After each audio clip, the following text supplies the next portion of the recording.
ஜெயா தொலைக்காட்சி நேயர்களுக்கு காலை வணக்கம். காலை மலர் நிகழ்ச்சியில தெரிந்ததும் தெரியாதுங்கிற நம்முடைய பகுதியில் நாள்தோறும் பல புதிய தகவல்களை தெரிஞ்சிட்டு இருக்கோம். அந்த வகையில் நாம பார்க்க போறது பாரத எல்லையின் காவல் தெய்வமான தனுக் மாதா ஆலயம். பாரத பூமி பழம்பெரும் பூமி, நீர் அதன் புதல்வர், இந்நினைவு அகற்றாதீர் என்றார் மகாகவி சுப்பிரமணிய பாரதியார். ஒரு ஆன்மீக பூமியாக நம்முடைய பாரத தேசத்தை நம்ம பார்க்கிறோம் இல்லையா? அதிலும் குறிப்பா பார்த்தீங்கன்னா பாரதத்தினுடைய எல்லையாக இருக்கக்கூடிய ராஜஸ்தான்ல உள்ள ஒரு முக்கியமான ஒரு கோயில் தான் அந்த தனுக் மாதாவினுடைய கோயில். பாரத தேசத்தினுடைய அந்த ராஜஸ்தான் எல்லையில இருக்கக்கூடிய ஜெய்சல்மார் அப்படின்னு ஒரு பகுதி இருக்கு. அதுதான் இந்தியா பாகிஸ்தானுக்கான எல்லை பகுதி. அந்த ஜெய்சல்மார்ல இருந்து கிட்டத்தட்ட 100 கிலோமீட்டர் தொலைவில் இருக்கக்கூடிய ஒரு சிறிய ஆலயம் தான் நம்முடைய இந்த தேவியினுடைய ஆலயம். தனுக் தேவி அப்படின்னு பேரு. இவங்க பாகிஸ்தான்ல உள்ள பலுசிஸ்தான்ல இருக்கக்கூடிய ஹிங்குலா அப்படின்னு சொல்லக்கூடிய ஒரு தேவியினுடைய அம்சமாக பார்க்கப்படுறாங்க. அந்த தேவியினுடைய ஒரு வடிவம் தான் இவங்க தனுக் மாதா அப்படின்னு சொல்றாங்க. என்ன அதிசயம் அப்படின்னு பார்த்தீங்கன்னா, இந்தியாவுக்கும் சீனாவுக்கும் இடையில 1962 ஒரு யுத்தம் நடக்கு. அந்த யுத்தத்துல இந்தியா மிகப்பெரிய அளவுல சிரமப்பட்டு அவங்களோட போராடி அந்த போரை நடத்தி கொண்டிருந்த ஒரு காலகட்டமா அந்த காலகட்டம் இருக்கு.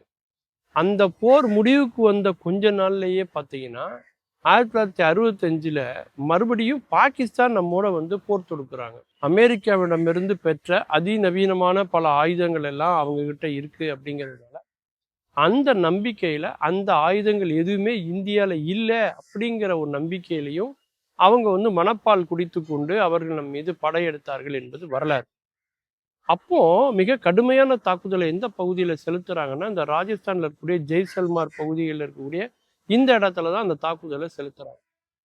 அப்போ நம்முடைய எல்லையில பார்த்தீங்கன்னா ஒரு 8 குழுக்கள் அடங்கிய ஒரு படை வீரர்கள் இங்க இருக்கிறாங்க. அங்க ஆயிரக்கணக்கான வீரர்கள் இருக்கிறாங்களாம்.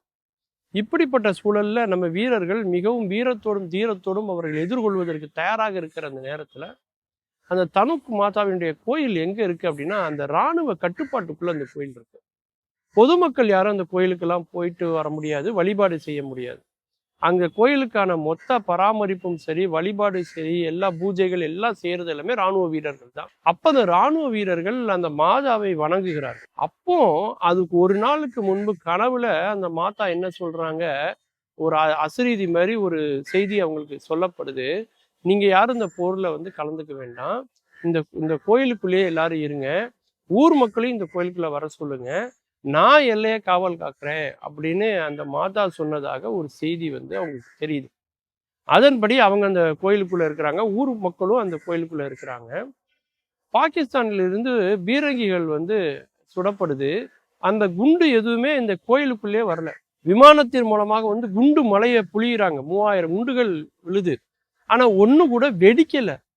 அதே மாதிரி அந்த கோயில்ல வெடித்த குண்டுகள்லயும் சில இது அந்த கோயில்ல ஒரு சின்ன கீறலோ ஒரு சின்ன சேதாரம் கூட யாராலையும் ஏற்படுத்தவே முடியல. பாகிஸ்தானுக்கு ஒரு பேரு அதிர்ச்சியாக இருந்தது இந்த சம்பவம். பாகிஸ்தான் அதை அப்படியே மறந்துடலைங்க. 1971 மறுபடியும் ஒரு யுத்தம் நடக்குது.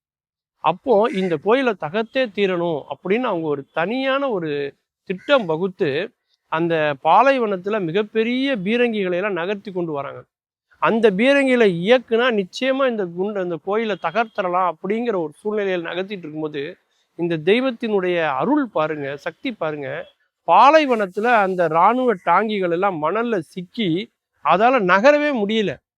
அப்படி அந்த இடத்துல நிற்க வைத்து நம்முடைய வான்பரப்புல பறந்த நம்முடைய விமானப்படைக்கு இந்த டாங்கிகள் தெரிந்து அவர்கள் இதை அழித்து பாகிஸ்தான் போர்ல 1971 நாம மிகப்பெரிய வெற்றியை பதிவு செஞ்சோம் இல்லையா? அதற்கு முக்கிய காரணம் என்னன்னா, நவம்பர் 17 1965 பாகிஸ்தான் பொழிந்து அந்த குண்டு மலையில ஒரு குண்டு கூட அந்த இடத்துல வெடிக்காததான் மிகப்பெரிய ஆச்சரியம்.